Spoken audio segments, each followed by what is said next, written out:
Well, it's my pleasure to welcome our special guest for the day. We're delighted to have Gerald Celente on. He's pretty well known. You might have heard of him. He's publisher of Trends Journal. You can learn more about that if you don't know at trendsjournal.com. And Gerald, appreciate you being with us today. Well, thanks for having me. Well, and Gerald, if you don't mind, for those out there that don't know who you are, tell us a little bit about what brought you to Trends magazine and everything you do, and the world of crypto too, and investing. Well, the Trends story is a long one. I mean, I began at a graduate school running political campaigns in Westchester County, the richest county in America. And they were grooming me in the party, and they sent me up to Albany, which is the capital of New York. And I was the assistant to the secretary of the New York State Senate at 26 years old. And so I got into the whole system on the other side. And if you haven't been on the other side, you don't have a clue what's going on. and I also designed and instructed American politics and campaign technology. And I taught it at St. John's University, how to run political campaigns. And then I went to work for a section of the chemical industry. And I was killing environmental legislation at the height of the environmental movement back in the 1970s. At 28, I was staying at the Willard Hotel and putting my meetings on at the Hay Adams. I became the #2 guy running a major trade association. I've been with presidents, prime ministers, princes. And when I was in DC, the Iranian conflict started breaking out. And as people are getting to hate Iran, I said, what's going to happen to precious metals and oil prices? So I started playing the futures market, not having a clue what to do. And I parlayed a $5,000 bet into almost $750,000. And Jimmy Carter came back from Iran, and he said the Shah was the island of stability in the Middle East. And in the Bronx, we used to have a saying, bullshit has its own sound. And I said, this thing's going down. And so I started, I also knew how again, just like what the media is doing now, people have no idea how it started. And again, I'm totally opposed to it. I launched Occupy Peace. That's one of my movements. So totally opposed to it. This is a magazine, the Trends Journal, from spring 2014, when the United States overthrew the democratically elected government of Viktor Yanukovych, the president of Ukraine. We wrote about these details as it kept happening, with the why, the how. Going back to, again, now it's just the one side of the story. Go back to 78, 79, when all this was breaking out. People never heard of the overthrow of Mossadegh, the president of Iran in 1953, brought to you by Kermit Roosevelt, Theodore Roosevelt's grandson, who's at the CIA and the MI6 of the UK. And it didn't come out until 2017 when they finally allow us, the little stupid people of nobody, to see the facts of what happened. And they released the CIA data. Words from Winston Churchill: we want that Iranian oil. Wow. Anglo-Iranian and Standard Oil, better known today as ExxonMobil, and back then Anglo-Iranian, better known as BP, owned all the oil in Iran. And they said, no, Mossadegh, that's our oil. You could have it, but we got to make a deal here. We own it. No, you don't own it. We own it. And they overthrew the government, brought in the Shah. The Savak, the secret police, made the SS look good. So anyway, you ask me how I got into this. I've been on the other side, and I learned how to look at things the way they are, not the way I want them to be. And I started good tip. That's a good tip. And I also made it global-nomic, meaning that if you're in the economic field and you're only looking at economics and you don't have a clue about geopolitics or environmental or hundreds of other categories, you don't know what's going on. Well, can I ask you this? I want to ask you on this too. This to be able to see someone with your life experience and that those connections and that perspective that the average person in including myself, just doesn't have on a daily basis or in my life. If I may ask it this way, in our business and the listeners of our podcast trying to build their American dream, there's two industries that really are just, besides just small business in general, we've got real estate, which is on another 14-year run that just seems just ludicrous right now. Some of the price values and out there, and what's going to happen with real estate, who knows? And then we've got this crypto technology and digital currency, and the government sticking their fingers into it now. And these two industries, we've got millions of clients and followers we don't have millions of clients, but followers that will follow us. And we're trying to, work on the tax issues and building business and wealth and protecting it. If I could ask you distinctly, if you choose first, real estate or crypto, do you mind sharing a little peek into the future from your perspective, from trends of which one you think, where they might be going? Do you mind me asking such a bold question? Not at all. One of our top trends for 2022 is metaverse world. The world's going metaverse. In the King James Bible, they say that the meek shall inherit the earth. They spelt it wrong. It's the geeks have inherited the earth. Yeah. Mark owns some property in the metaverse. Yes, I do. I want to get in the metaverse. So I follow, and I have friends that are now 25-year-olds and anywhere between 20 and 27 years old. Those are my friends now because they apparently understand it, know it, and build it. So metaverse, a lot of business. So staying with the metaverse, it's going to be more and more of a digital world, a metaverse world. Ready Player One is going to be reality. Yeah, everything. Look, once upon a time, maybe you guys are too young to know this.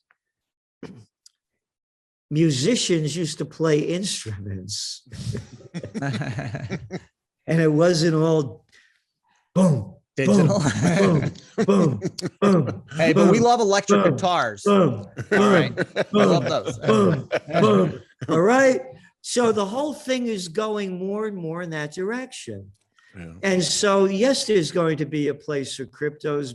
And here, I call it GSB for me. And the motto of the Trends Journal, by the way, is think for yourself. We put the facts down there. We give you our trends analysis and forecasts, and then you decide what you want to do. We're not selling. We provide information. Yeah. We don't give financial advice. So going back to your question, real estate or Bitcoin? Real estate and cryptos. Yeah. I would say a combination of two. Real estate to me is very important to own. And not unfortunately, I didn't start buying it until much later years, when I was about 34. And I moved to Rhinebeck, New York, which was a no-place town in those days. They call it now the Hamptons of the North. Hillary Clinton's daughter, I forgot her name. She got married there, right? So now it's a rich place. Chelsea. So in 1984, I bought 38 acres of land and a house that was about 1870s. It had to be all totally ripped down and put back up and stuff. I paid 38 acres, an old house, $28,000. Yeah. All right. I have three of the most historic buildings in America. I'm in Kingston, New York. If you Google up Kingston, New York, most historic 4 buildings, it's the only place in America with pre-Revolutionary War stone buildings on each corner. Wow. Cool. And I bought them. I bought one in default. I bought one when nobody wanted them. And now this is one of the hottest places because people are moving up from the city to places, top hotels now, on and on. Anyway, real estate, Bitcoin. Started buying Bitcoin in 2017. I got it a little late, but I got in. Yep. And I've been writing about it since. And I bought a bunch of them. And there's a whole story behind that as well. I like gold, I like silver, I like Bitcoin, and I like real estate. And it goes back into what I was saying about trend forecasting. Opportunity misses those who view the world through the eyes of their profession is the slogan that we have. Mm-hmm. So we try to look at the whole big picture. Yes, are housing prices greatly exaggerated? Most definitely. But this is different than the crash in the 2008, 2007, 2011 and on.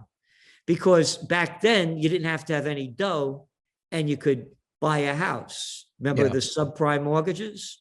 Yeah. Now people are buying them for cash. And then you have about 30% of all the home sales in 2021 came from the Blackstones and the big groups up there that are buying up housing because people can't afford to buy them.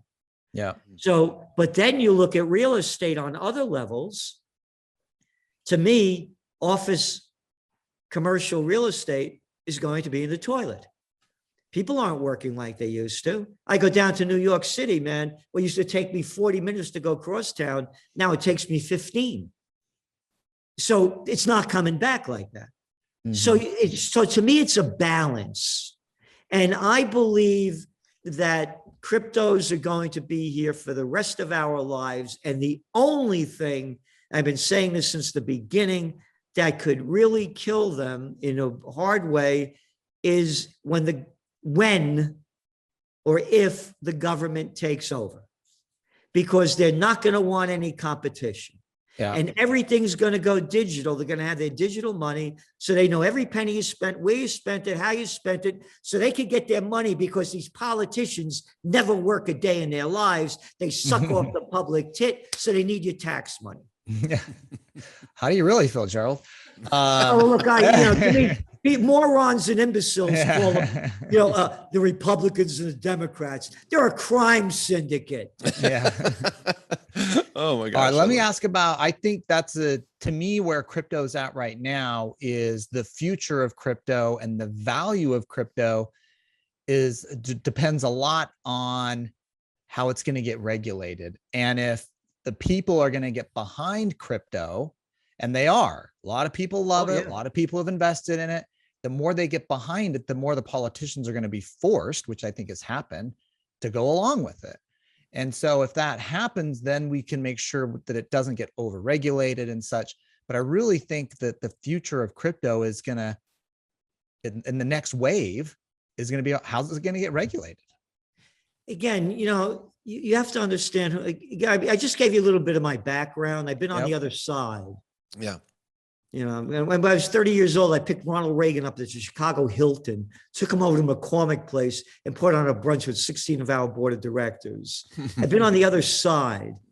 They'll do anything to steal your money. Look, when I grew up, we're tax lawyers. We know we try to get our clients to pay as much as they have to. I'm right. Right. And now what's happening, right? First question on the tax return now is whether you bought crypto. I mean, that's what they want to know. They want to tax. That's what I'm saying. So they'll get the money somehow. But the most important thing when I'm listening to what you do and what crypto is about, there's one word about it, and it's freedom. Freedom. Freedom right now, again, globalnomic, geopolitics, socioeconomic, on and on. Freedom is the word. People are, this COVID war destroyed, the media is not, the mainstream media, the business media is not talking about the damage that they've caused. It's unprecedented. It's unprecedented. Yeah. In the history of the world, this has never happened. I'm some little scumbag. I'm your mayor, I'm your governor, I'm your president. I don't care who the hell I am. I'm going to tell you what to do. I'm going to close down your business. Yeah. And we're going to flatten the curve. Oh, yeah. Remember that one? Yeah. All right. So I'm saying to you, we are in times that freedom is the big word. And if people know that they could be free from the government by having cryptos and not being part of that system, to me, that is one of the biggest positive points that can be promoted. As long as they don't get a hold of it, because there once upon a time, they got to turn in your gold. You got to turn in your gold. 1933, it's not ancient history. Yeah. So they'll do anything. They'll do anything to steal our money and not to have competition. What's your take to changing from the political or regulatory issues with cryptos? One of the perspectives out there is that the cryptos that are going to survive and really flourish and grow in value and is going to be tied to their usefulness. That the cryptos that are just pump and dumps, the SEC is going to shut those down, and they should. But any crypto that has a use in the metaverse or has a use in reality, or is going to, of course, go up more in value. What's your perspective on utility use of tokens in that sense? Absolutely. It's going to be part of the system. Again, when you have all the big investment firms getting into it, you got a guy like Thiel talking about it. You know, they're playing the game. They know where it's going to go. And again, it's going to be a digital future. So yes, they're going to have that coin. And yes, they're going to have that market. And yes, as by the way, tying all things together, we are on the precipice of the greatest financial crisis in world history. And people don't realize, you know, they only see about today. Tracking trends is an understanding of where we are, how we got here, to see where we're going. Let's not go back into too far. Let's just only go back to 2018. Donald Trump busted the chops of Jerome Powell, the Fed head, to lower interest rates. The markets are crashing in December of 2018. Merry Christmas. Then he lowered interest rates into 2019. Wasn't enough. They had the repo markets. $7 trillion from September 2019 to January 2020. $7 trillion pumped into the repo markets. What's a repo market? Like, don't worry about it. Nobody knew about it, but now they're telling us because how bad it is. They need the money to gamble, and they don't have enough to keep the markets artificially high. Then the COVID war breaks out. Chinese Lunar New Year 2020, the year of the rat. They close down the economy. What do? They pump trillions of dollars of phony money to artificially boost the economy, bring interest rates down to zero. Oh, and inflation is only temporary. Then it was transitory. But now we have PPI index at what? An all-time high. Consumer price index, 8.5%. When you look at the real number, John Williams Shadow stats over 17%. What I'm saying is the economy is ready to crash globally. They have destroyed, look at the Oxfam numbers that just came out, almost a quarter of a billion people going into extreme poverty, $1.90 a day.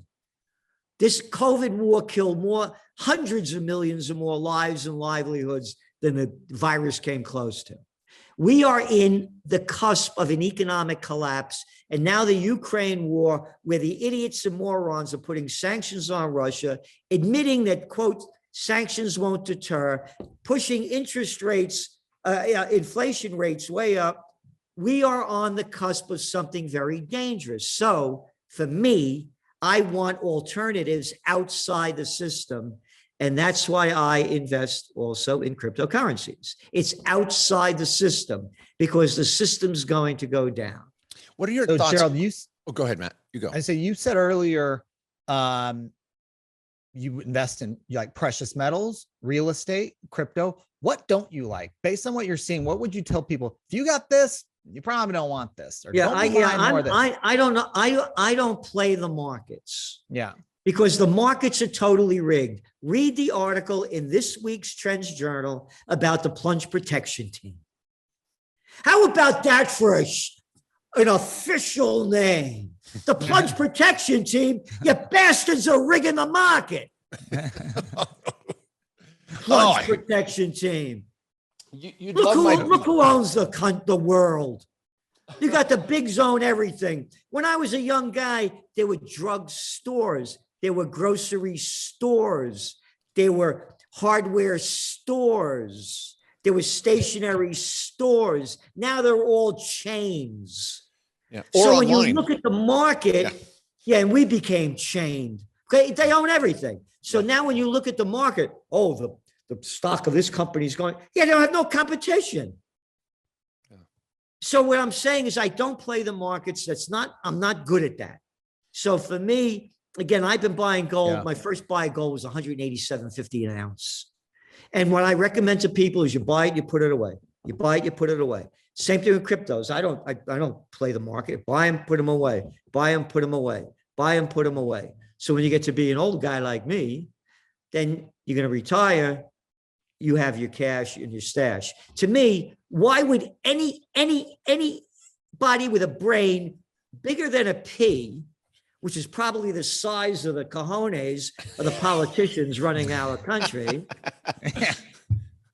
keep money in the bank? You're getting no interest on it. Inflation is wearing it down. And then all of a sudden, ladies and gentlemen, the Russians just hacked our banking system, and we're closing it down to make sure they don't steal more of your money.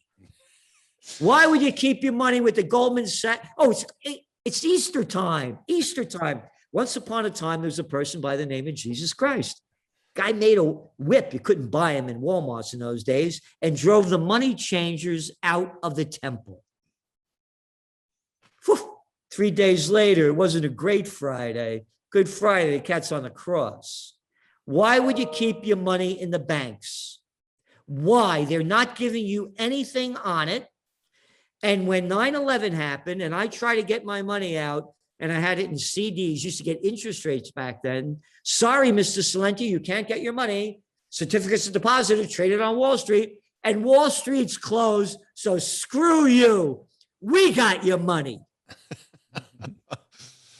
Oh, man. Yeah, people better wake up. This thing is dangerous. Yeah. They have started World War III. Wow. Well, And so to me, you want to be out of the system as much as you can with having what you need. And to me, again, gold. So I like, Bitcoin is my favorite of it. GSB, and buy whatever cryptocurrency you believe in, but get out of the system. Gotcha. Well, I wonder too about a potential financial collapse that's going to affect the ability for technology to live, because we've the massive amount of power that's taken, and the internet and all of the metaverse support systems that rely on an economy that's functioning. And so what scares me, and tell me your thought, and maybe I'm out in right field, that if we have an economic collapse that's substantial, am I going to be able to get on the metaverse or get on some sort of digital platform? I can understand gold in my safe, but can I access something when the market's collapsing? Does that make sense? Well, the market's collapsing won't have the effect of it. To me, in all honesty, it'd be, to look at it, is that being that you don't have it and they bring down the system, what happens then? Then you could have a real problem. But I don't see the system going down. And again, it's important to understand there are just about 8 billion people on the planet. 8 billion. Go back 122 years ago. 1.5 billion. 1.5 billion. Now we have 8 billion. All right. Some resources. So even if a big portion of the population goes down, you're still going to have a lot of dough in a lot of parts of the population. That's the reality of it. That doesn't mean that it's going to be happy times, but there's enough out there for enough of the people. And it's still a lot. They're going to have enough. Gerald, this has been just a very enlightening conversation. I've loved it. I love that you can just speak unfiltered. I usually get in trouble for speaking unfiltered on my podcast. Yeah, I'm older now. I don't give a damn anymore. Yeah. I love it, Matt. Thanks Matt, so much. You know what, Matt? You can just shove it, Yeah. I'm going to just tell you how I really feel. That's okay. Well, Gerald, thanks so much.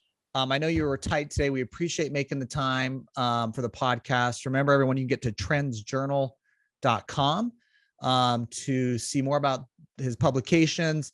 I mean, the journal is extensive. I mean, the last one is like 150 pages. There's a great section on crypto, actually talking about the trends specifically in crypto.